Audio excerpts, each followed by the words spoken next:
First, gather a new 3V CR2032 battery and a small plastic pry tool to safely open the key fob case.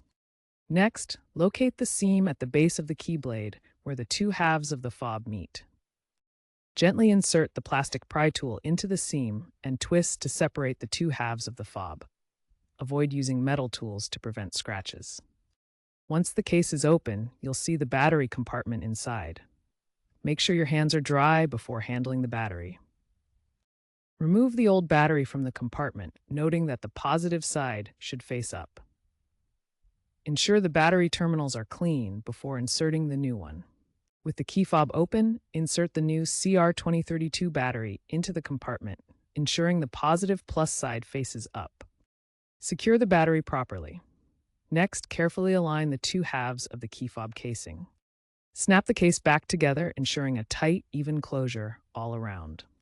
Test the key fob's functionality by attempting to lock-unlock your car remotely.